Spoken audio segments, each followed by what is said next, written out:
Tonight, the Supreme Court of Kenya has upheld the victory of President Uhuru Kenyatta in the November 26th repeat presidential poll.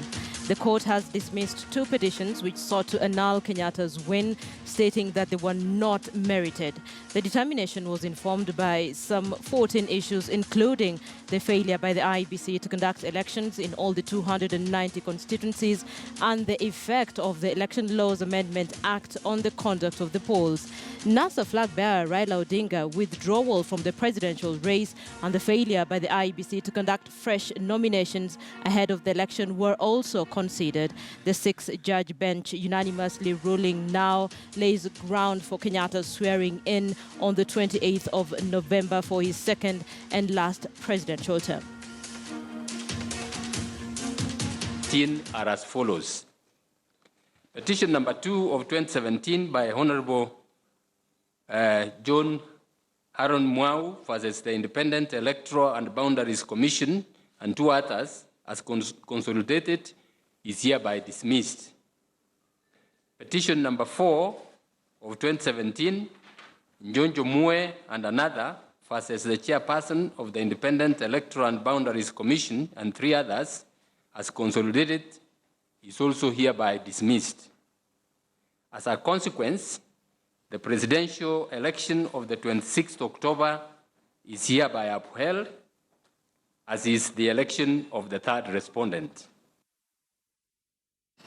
So that was early today morning. There have been varied reactions on that. The Independent Electoral and Boundaries Commission also weighing in on that ruling, which was, of course, the one that upheld the election of President Uhuru Kenyatta, re-election rather. Let's now take a closer look at the reaction from IEBC with respect to that ruling. That will be on your screen a couple of minutes, actually seconds from now. So the IEBC says the unanimous determination by the Honorable Court affirms their resolve and deliberate efforts to conduct free, fair and credible elections. They say they're waiting for the reasoned judgment to inform their post-election evaluation that is about to commence, as well as initiatives focused on developing their institution and enhancing electoral democracy. That is the reaction we got from the Independent Electoral and Boundaries Commission. So the IEBC was not the only party that gave its reaction.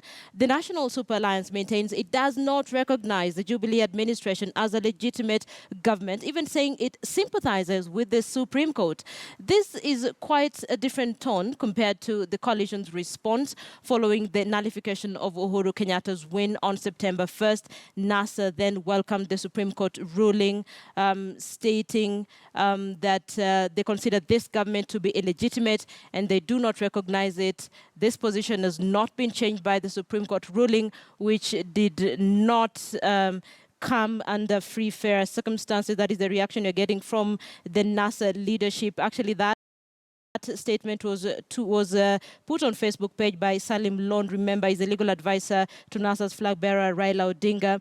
They say the court today met under severely constrained circumstances, having failed to raise a quorum over serious security concerns following the shooting and wounding of Deputy Chief Justice, driver and bodyguard before a crucial pre-October 26th election hearing. And it's also important to note that they're saying the court's decision today cannot possibly legitimize an illegitimate government whose president had publicly accused the court of having carried out a coup by annulling his election.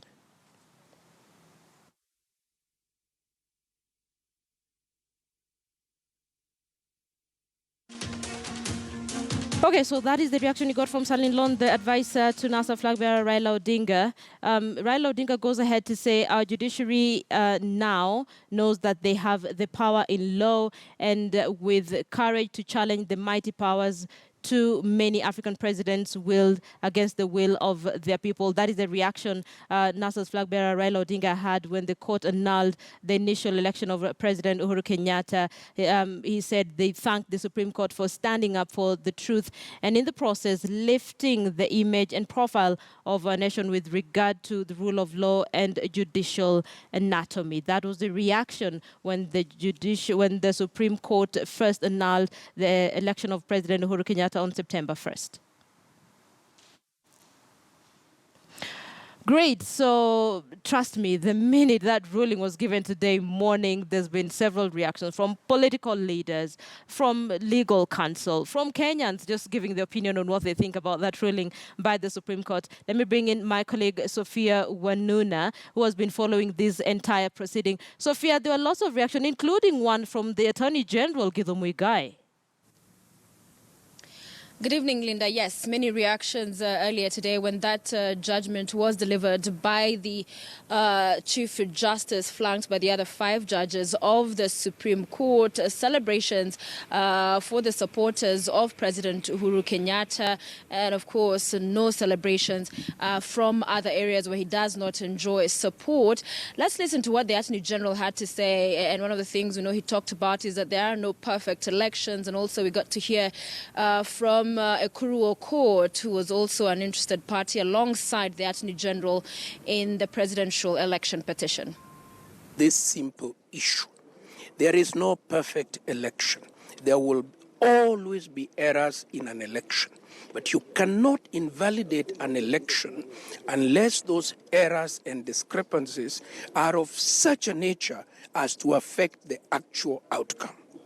That is the law globally. You'll know that this court has demonstrated its independence, regardless of political pressure, regardless of where the pressures are coming from. And it's just a testament to the fact that the political class, as we have said before, cannot be the election court. Only a court of law can make a determination as to the merits and demerits of a particular case. Uhuru Kenyatta there and the Attorney General, their reactions to the judgment by the Supreme Court. And Linda, earlier you were talking about as well the statement that has come from NASA through the flag bearer's advisor, that's Salim Loan. And we want to get more reactions. This evening we're at Capitol Hill, and joining me is Norman Magaya. He's the Chief Executive Officer of the NASA Secretariat. Thank you so much for making the time. So let's begin with that statement that still, as a coalition, you do not recognize this Uhuru-led government as a legitimate one. I think it's good that we reiterate our earlier assertion that for us, everything that happened on 26th of October is a charade, is a mockery of the Constitution, and cannot give birth to a product that is worth our respect and obedience. And it's on that premise that we reiterate that Uhuru and Ruto are illegitimate, their government is illegitimate, and we said we will not give it recognition, and we will disobey through way of civil disobedience all its actions and manifestations, right from the grassroots to the national level. Yeah. Yes. You're an officer of the court, and this is a process that has come to an end through a court ruling. You welcomed the other judgment, annulling his election, so this judgment has upheld that same election. As an officer of the court, even as you are and been practicing, is it right to still say that it's an illegitimate government that has seen this process go through court? It is an illegitimate government in the sense that the Constitution does not confine citizens to only one avenue of dealing with issues arising from elections. And to the extent that we withdrew from this election on 10th of October, that ended our participation in any way in this electoral process, be it through the election on 26th that we've declared was a no election, or was through a Supreme Court process. And I think we have indicated abundantly that we understand the toxic environment in which the Supreme Court operated while presiding over this case, coming on the heels of a lack of quorum on the 25th of October, through a hill of intimidation threats that we are abundantly aware of and have been officially communicated through contacts to us, what went through the court. The product of that process is not worth the respect that the Constitution demands of us. And we've said that as long as a coalition we are operating within the four corners of the Constitution, we have not left the ambits of the Constitution. We are perfectly within our rights to resist and declare Uhuru and Ruto illegitimate president and deputy president. Yeah. So we are not in any way undermining the authority of the Supreme Court, but we are saying that operating within the confines of the Constitution, we do not find it worthy to associate with ourselves the exercise that has gone on. It's a mockery of our democracy. It rolls back the many gains we have made in the electoral process. And we have declared abundantly clear that as long as there is no electoral justice, there will be no peace for the government. All right. And the High Court today dealt a blow to one of your plans, which is around the People's Assembly. That has, as a halt has been put to that in a sense. Talk to us about your even concern about losing momentum with your supporters, because the elections are over. President Kenyatta will be sworn in next week, Tuesday. How do you keep the momentum and your people going with all of these hiccups that you're experiencing? You see, to us it's very clear that Jubilee will go on with what they believe is right for them to do, and NASA will go on with what we believe is right for us to do. We are enjoying the best momentum of our time at the moment. We have Kenyans solidly behind us, so the question of losing momentum is not there. And this election is not over until it's over. I can promise you that in the next 7 days, they will be able to test what we have been saying. And our resolve is so firm that I don't see any way in which Jubilee will survive through this. Secondly, you referred to a matter before court, and I will say that that's a very hopeless order in the sense that, one, it talks of injuncting 47 county assemblies. There is no creature in law called 47 county assemblies. The order itself is defective, is not capable of being enforced. It cannot be served on anyone. And if anything, it's already been overtaken by events, because what is seeking to stop has already been undertaken. And I can tell you that the leadership of the coalition will be speaking to the country in the next 36 hours, issuing a roadmap of exactly which way our coalition is going to go. We have said that we are masters of our own destiny. We know where we are going to. We know we have the right artillery to get us to where we are going to. And one message we want to send to our supporters is that we were never part of this court process. It should not dampen their moods. We are firmly in control of our destiny, and we will get there in the next 7 days. Do you intend to swear in, quote unquote, Raila Odinga as well in 7 days? I've said that we have a range of options in our hands. Swearing in the Right Honorable Raila Odinga is one of our options on the table, has been considered robustly, and I can tell you that when the right time comes, the country will be informed. Yeah. It's not an idle threat. It is something that has been thoroughly been discussed, and we have the will to do it. We have the mental and legal fortitude to go ahead with our plan. So we have no iota of doubt in our mind as to which direction we want to take. And when that time comes, in the next 7 days, that call will be made. Yeah. To those that are concerned, lives are being lost, property is being destroyed. You know, when we see all of these demonstrations and picketing, which is a right, but what do you say to those who say, but the lives that are being lost? Your supporters coming out, you've seen quite a number of them. What do you say to that? You can draw the contrast that today there were demonstrations all over. Nairobi, Nyeri, Eldoret. We didn't see the police coming out to break up these demonstrations, processions. We didn't see any police admission that there was any notification as provided under the Public Order Act to conduct these processions that they were doing today. And so you can see a double application of the law. We've said that what we have is an official state policy to kill and maim our people. And while we are telling our people not to attack anybody, we are calling upon our people to firmly establish themselves and defend themselves, because the Constitution and the law requires that citizens defend themselves when subjected to insecurity. So the question of killings that are being undertaken, that blood lies squarely in the hands of Uhuru and Ruto. And we must be able to remind them that Kenya domesticated the International Criminal Courts Act. It's part of our jurisprudence here. That law was not made for the citizens. It was made for those who have command of the instruments of violence. That includes the Minister for Interior, it includes the police, and the presidency that controls the National Security Council. So all these organs will be held to account, and we have prepared in a broader way to be able to deal with all challenges that are emerging, and we will be able to deal with them one by one squarely. The blood and lives of our people will not go in vain. We've said that 2017 finally marks the year in which we will have the last election that has been fraudulently conducted. We are determined to ensure that we are not going to have another fraudulent election. Yeah. Yes. So when you talk about the people should defend themselves, that would sound like encouraging those who will go with these stones, rocks, slings, that also we have seen officers sustain injuries during some of these protests. Our people have not attacked anyone. If you see the kind of things being done in Kawangware, in Kibra, in Madare, our people are going about their business. They have been attacked by people in police uniform, being attacked by militia while the security agencies watch.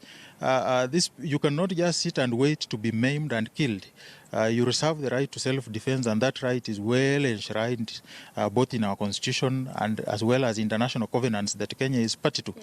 So it's either the state defends its people, or the state comes out to admit that, one, it's executing an official policy of extermination, targeting specific communities, because what we are facing is ethnic profiling of specific communities, especially those who happen to support the NASA coalition. And the only reason they are being victimized is for standing for their rights and denouncing Uhuru and Ruto as president. Yeah. Two final questions. Dialogue, is that still on the table? Is Raila Odinga still willing to engage and talk with President Uhuru Kenyatta? And what is the framework of that in your view? How would it work? And also, you've had Raila Odinga talking about the international community to come in, the international community to help the situation. The international community will always say the rule of law to be followed. And in this particular scenario, we've gone through all the channels. So what do you seek the international community to do in this case? One is that we remain committed to dialogue on only one agenda, free, fair, and credible elections. When they are ready for us to sit down on a table and discuss that and agree on a framework of conducting fresh elections that meet the tenets of the law, then we are ready. Otherwise, we are not a party to any dialogue that seeks to sweep things under the carpet and ask us to accept and move on.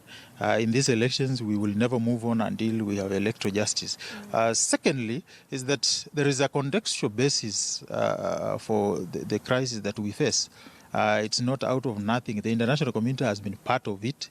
Locally here, the ambassadors have been quite unhelpful. They're part of the problem.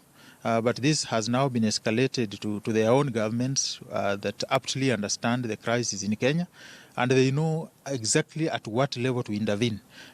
You cannot use the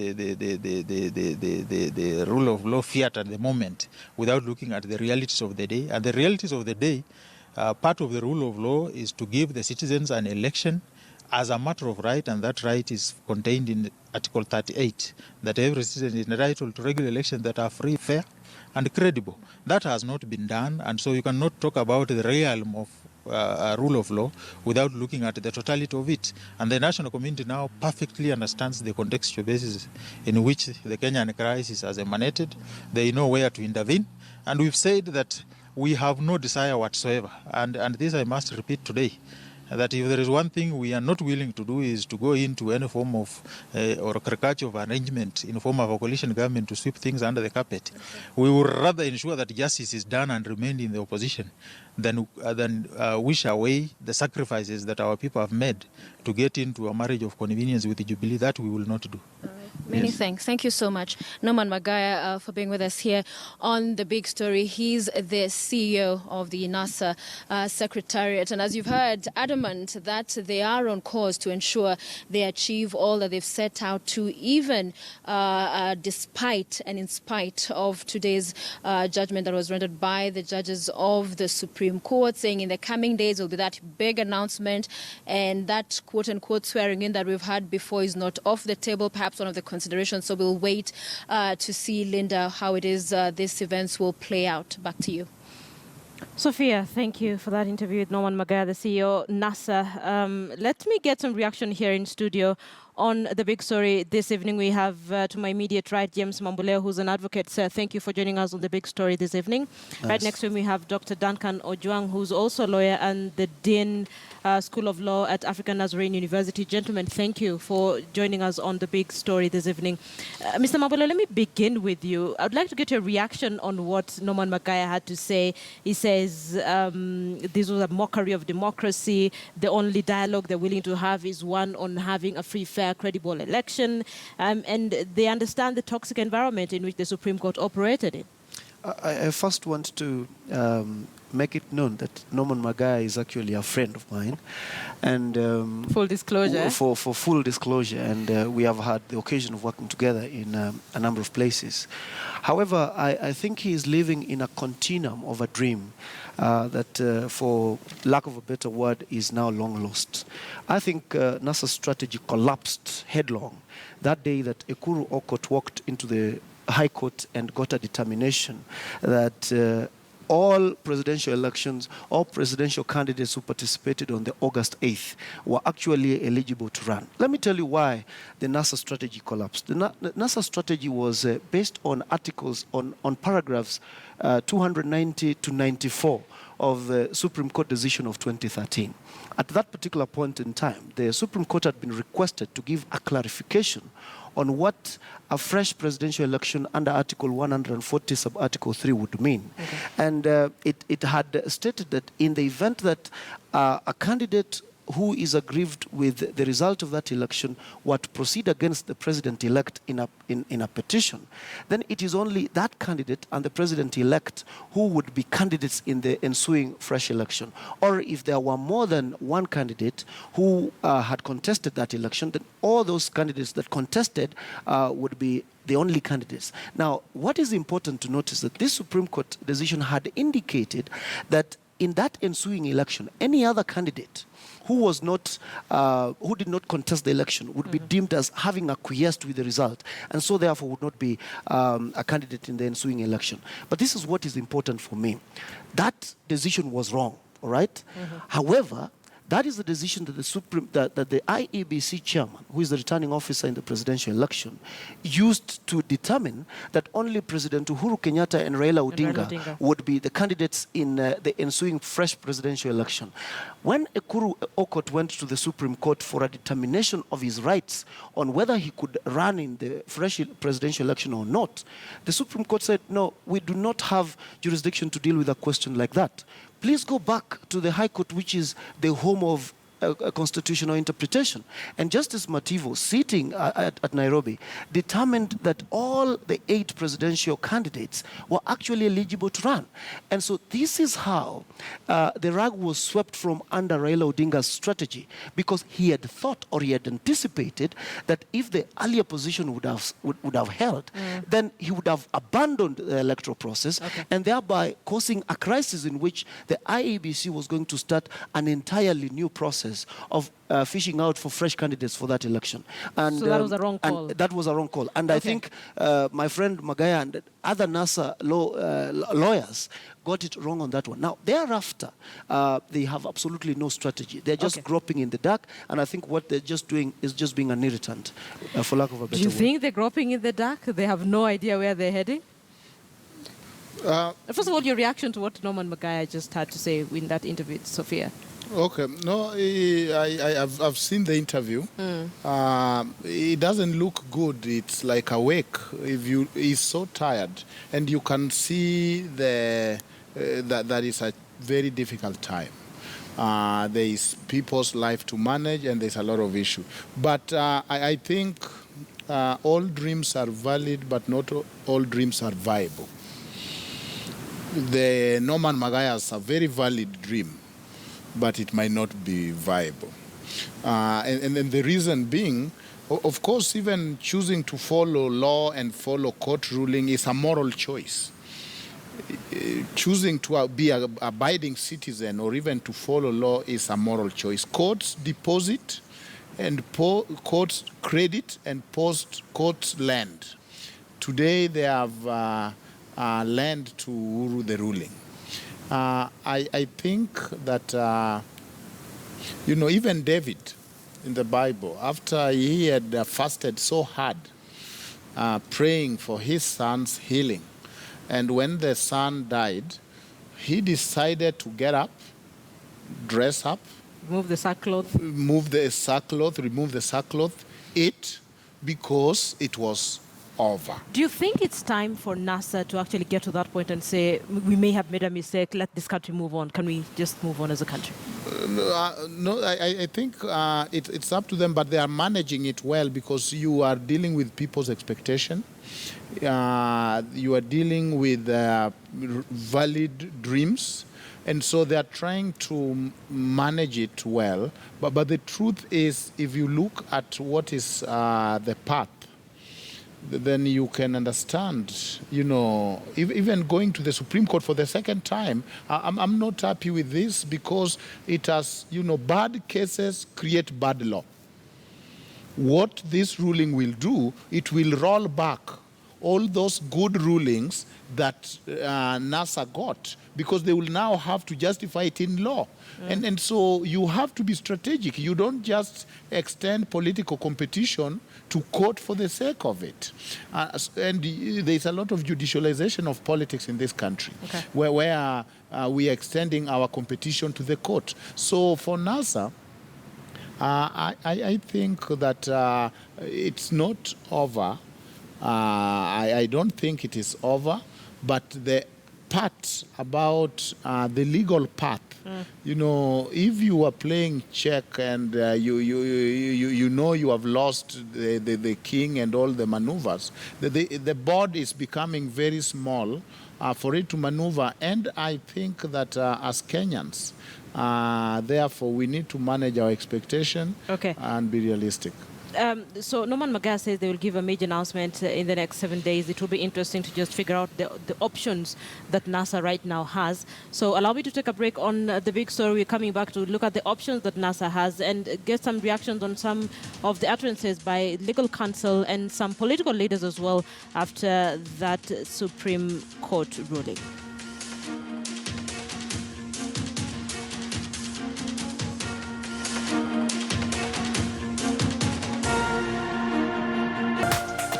This is KTN News.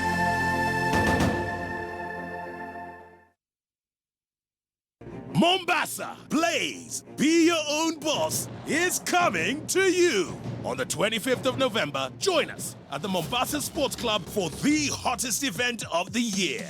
We have an all-new team of mentors: Nyashinsky, Jibril Blessing, Joy Kendi, Abel Mutua, and many more. Come audition to be part of Season 2 of the BYOB TV show. Pitch your idea to a panel of judges and you could be the next Valentine Nekesa, winning Season 2 of the BYOB TV show and taking home 5 million Kenya shillings in cash and business support to turn your passion into a reality. To get your tickets today, log on to www.ticketsasa.com, select BYOB Mombasa, and pay with M-Pesa. If you're under the age of 26, simply go to www.blaze.co.ke to register or dial *555# from your Safaricom phone and follow the prompts. Blaze. Join the movement. Africa, the cradle of mankind. Home to 1.2 billion people. Her story may humble us, confuse us, or even shock us. It may be from our backyard or halfway across the continent. And even as we cover the news, we don't know where it will take us. What we do know, these stories will shape the continent.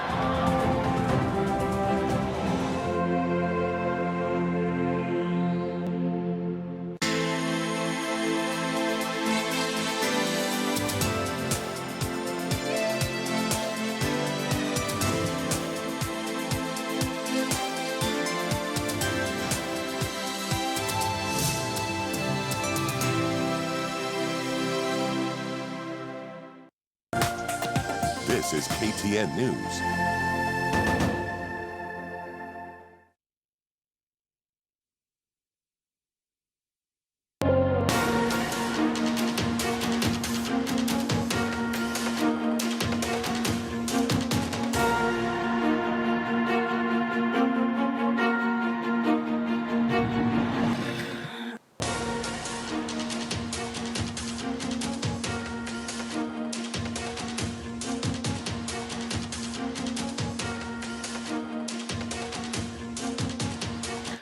You're watching The Big Story. Thank you for staying with us. I'd like us to listen to some of the reactions that we got after that ruling by the Supreme Court upholding the re-election of Uhuru Kenyatta. Let's listen in to Majority Leader Eden Duale, just right outside the Supreme Court.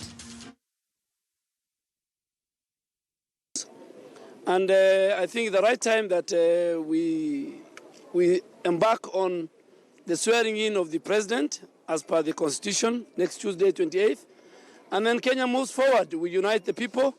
And President Uhuru Kenyatta continues with his transformation agenda for the next 5 years. He's sworn in. I am actually disappointed by the fact that despite having the powers of incumbency, there seems to be insecurity in this country from left, center, and right. Yesterday, as a party, we visited some of the policemen who had been killed in a place called Capedo. At the same time, we have got demonstrators exercising their democratic right being killed. We condemn any sort of violence. And I believe that President Uhuru does not have to wait until when he is sworn in. The Constitution gives him the power of incumbency, Article 1 and Article 134. And he must assure Kenyans that we are safe. So those are two reactions, one from Leader Majority Eden Duale and Third Way Alliance presidential candidate Uhuru Kenyatta. So Eden Duale, for those of you who listened into the whole speech in the morning, he basically was saying in every election that is bitterly contested, there will be fallouts, and it is the role of the president to carry everyone else. And in essence, he's just saying, let's now prepare to swear in President Uhuru Kenyatta. On the other hand, Uhuru Kenyatta says the president does not necessarily have to wait until he's sworn in to be able to try and bring the country together. And I want to tie this with what Norman Magaya had to say, because he's speaking on behalf of NASA.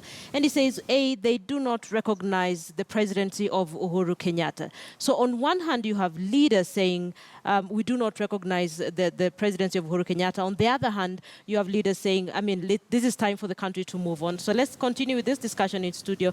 Mr. Mambola, let me begin with you. What are the options that are now available for NASA, and then how do we move this country forward?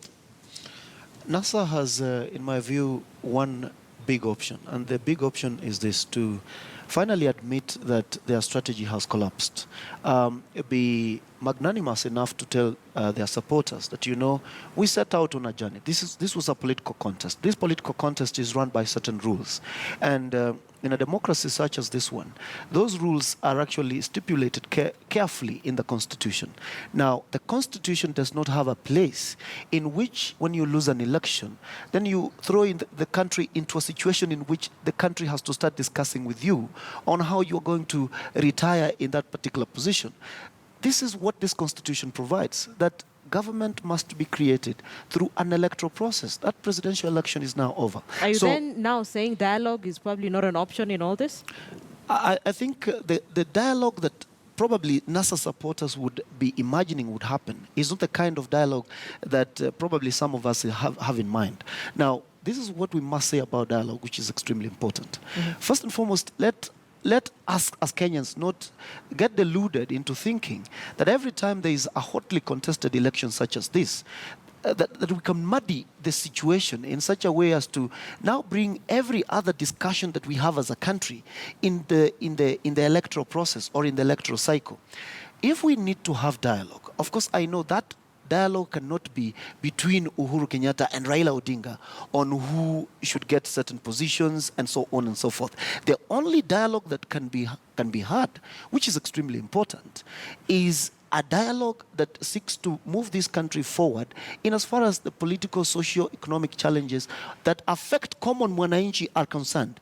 And this dialogue does not have, by the way, to be between Raila Odinga and Uhuru Kenyatta. Yeah, because that's what's going on. There is a forum in parliament, there is a forum in county assemblies, there is a forum in many other institutions in this country, which forums are open. Let NASA pull out its members of parliament from the streets and send them to parliament, where discussions by members of parliament should be done. Let senators stop sitting on tarmac and go back to parliament and start representing their people in those assemblies to which they have been elected. And if we want to have dialogue as a nation, then we must do it systematically and methodically. We must frame the issues for this dialogue, okay? We must bring these issues to the table so that everybody knows that these are the issues that we have in as far as probably the political process is concerned, the economic process, and so on and so forth. But the idea of a dialogue between probably Uhuru Kenyatta and Raila Odinga seated at a corner and saying, you know, my brother, you lost this election. It's not very good. You control about 6.7 million people. So that's not going to work, because the Constitution under Article 138 does not create any room for the losers. Okay. And you know, NASA was extremely instrumental in creating this Constitution. They can't choose the parts of the Constitution they respect, and then they disrespect the entire process of the Constitution as laid out. We are sorry in that particular regard, that cannot happen. Okay. Mr. Juang, NASA, Norman Magayas says they will give a major announcement in 7 days. Does it matter what sort of announcement they make after this? Does it really matter? I think it matters because we are one country, and if you are, it's like a body, and we must listen to each other. I think dialogue, not debate. There's a difference between dialogue and debate, or who is wrong. There's so much blame to go around. And then therefore what we need is not who is wrong and who is right, because as I said, there's enough blame to go around. Okay. I think it is hard to deal with positions. You can deal with interest, but if somebody have a position that the only conversation I can have is this, or I can't talk to so-and-so, then it is very hard to mediate positions than interests. So that even countries which were saying, you know, we can't bargain with a terrorist. The terrorist said, who said we want to bargain with you? I met Obote's son in Uganda, and this is what he said. He said, we'll rather, he negotiated with President Museveni. Mm-hmm. And for example, there are some benefit out of it. And when he was being asked, are you a traitor? He said, whichever way, I had a choice of either negotiating with the president or negotiating with the police during demonstration. Demonstrating with the OCS on which route we are going to take, on whether we should be tear-gassed or not, on how we are going to demonstrate. So then, let me ask Norman Magaya, if you are to negotiate, because whichever way, if you are not in the government, you have to negotiate with some instruments. Will you rather negotiate with the OCS in the street while demonstrating? Or will you rather negotiate with the president himself? I think the choice is clear. Dialogue, call it whatever we might call it, but I think conversation is important. That conversation has to take place. That conversation, conditionless conversation, must take place, because even the president has to now walk the talk. This is what he promised the nation. After, if I win, if I get sworn in, then we can talk. Yeah, even at Bomas, he actually mentioned it, and Yes. at the burial of the late Cornelius Correll, he said, as the leader of the country, he will do anything and everything to make sure we remain a united nation. But then Mr. Mambala, let's talk about the issue of legitimacy for the presidency. I mean, this is a president who was elected by, 30% of the voters that turned out. And there are those who argue that the 7% who did not vote now puts in question the issue of legitimacy of the presidency. What are your thoughts? I think when you say that there are those who say you should probably point your finger to NASA and its supporters. Yeah. This is what you must understand, Linda, and for the benefit of our viewers, that legitimacy of our government does not spring out of recognition by the opposition. That is not how it works. Because in most instances, most oppositions across the world are actually not going to recognize the governments that are in power. The important thing we must notice that legitimacy of any kind actually springs from the Constitution. And I think I want to move away from this narrative that NASA and NASA-leaning commentaries are always giving us. You know, it would appear like Raila Odinga and NASA are doing something that is ingrained in the Constitution. Let me tell you something. It is a political contest that is governed by the Constitution. And this political contest is governed by a social contract that we have given unto ourselves as Kenyans, as the instrument of governance. A government can only be created thereby after an election has been contested and won by any party. When the president has been declared as validly elected, like it happened today, we have only one option left, which is to swear him in so that he takes up his second term as president. When that happens, okay, the president is not going to be negotiating with anyone on how to form government. There are those who argue that, you know, an election is a process in which people offer themselves to a board of resource management of a country. That is true. When the electoral process is now over like it is, we go back to a scenario in which we now ask every person who participated in that process and who is well-meaning to respect the governance structures, to respect the constitution that we have laid down ourselves. And what does that constitution say? That if you are aggrieved by a certain section or a certain article of the constitution, you ask everyone to follow the constitution. Every person. These are people who are saying they don't recognize the presidency in the first place. Every person. When you hear someone saying that they do not recognize the president, then what they're trying to tell you is that they want to stage a coup against the same constitution that they claim to love and to protect. Because Uhuru Kenyatta is not a creature of himself. He's not a creature of Jubilee. He's not a creature of a certain section of the country. That presidency is the creature of the Constitution, all right? So what happened on 26th of October was something that is sanctioned by the Constitution of the Republic of Kenya. We are going to have to conduct an election and get a winner and a loser. And the winner, fortunately for them, much credit to Uhuru Kenyatta for winning it, is the person who is going to form government. Now, in this constitution, we have absolutely no room, at least at a formal level, for the person who loses the election, okay? If, as Kenyans, we come to a conclusion that, you know, this constitution is not serving us properly, the constitution itself lays down a very elaborate mechanism of amending it so that it begins to address those concerns that we might have. But until we do that, as lawyers in this program and as Kenyans who are well-meaning, we must tell our Kenyans, or Kenyans in general, that let you not build expectations that are not going to be fulfilled within the social contract in which you are living, because this constitution does not provide for the fulfillment of those expectations. What we need to do is to guide our citizens properly and tell them that any discussion that is extra-constitutional can only remain as such, and it's not going to head us anywhere. Okay, so let's manage expectations. And a couple of NASA leaders are also on record saying anything they will do will be within the constitution. But then, like you mentioned, there are expectations from supporters from different sides. Let's now listen into what Kenyans had to say on that judgment in the morning. Mimi sitambui Uhuru kama president. Sasa afadhali baba apishwe, tutamwapisha alafu atuongoze. Leo hivi tumeona ya kwamba rais wetu Uhuru Kenyatta ndiye ameibuka mshindi, na tunamuomba yeye kama rais wa Kenya unite kila mtu, achukue kila sehemu ya inzi, afanye naye pamoja, sio mtu mmoja, sio watu wengi. Siku ile walitufanya sisi tufurahike kwa sababu walipinga, na sasa kuna makosa yale ndo wanaregesha upande mwingine, sio tit for tat. Natakana ukweli ndo uwepo. Sisi kama wamama wa Budalangi tunashukuru Justice Maraga kwa kuamua kesi kwa ukweli.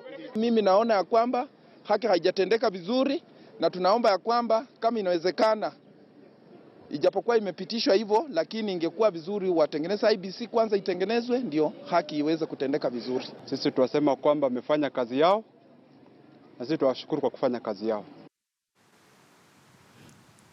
Okay, so clearly Kenyans are divided. Clearly, like listening into the Vox Pops and what Kenyans had to say about the Supreme Court ruling. Ojong, let me begin with you. I know both of you are saying probably that dialogue should take place, yes, but within the Constitution. How then does the president get to rule this country for the next 5 years in a manner that will be looked at as unifying a country that is quote-unquote polarized, in your view? What are his options? How does he move the country forward? Right. He has the big task of bringing Kenyans together. And he has said he's up to the task. And so he has to walk the talk. But yes, the country is divided. I don't think it is uniquely a Kenyan thing. Even today, United States, between Hillary and Trump, there are valleys of broken dreams in the United States. Some were even thinking of moving to Canada. And so people have not healed. If you go to Texas, they are talking of secession. During Bush time, there was a state that passed a law, a county assembly, that if Bush and Cheney come to their city, he will be arrested. It was more of symbolic. I think, Linda, that for NASA, we have Dr. Ndii, and probably Miguna, and I think they have turned my place to be an experimental lab for their crazy ideas. And your place would be Be where? Homa Bay, because the idea of secession, Ndii County is well within Kenya, and he's telling us to leave Kenya, as if he's the one who invited us from Sudan when we came.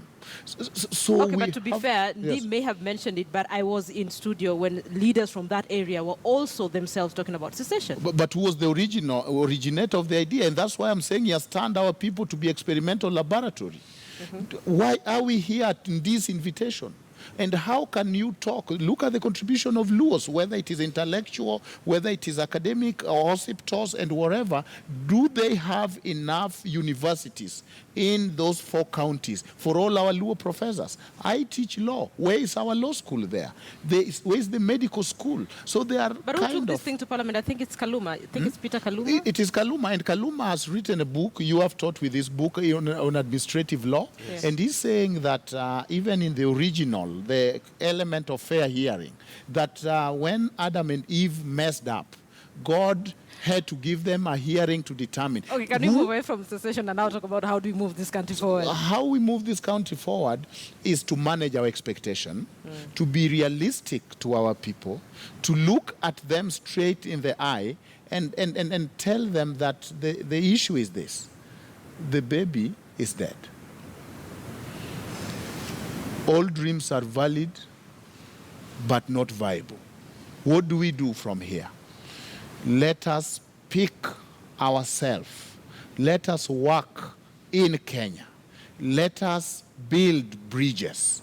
Because if you look at some of the constituents, they are still thinking there will be a magic being pulled from this rabbit hat. I'm telling you, whether there is going to be a press conference, anytime we are talking within constitution, what are the options? Okay.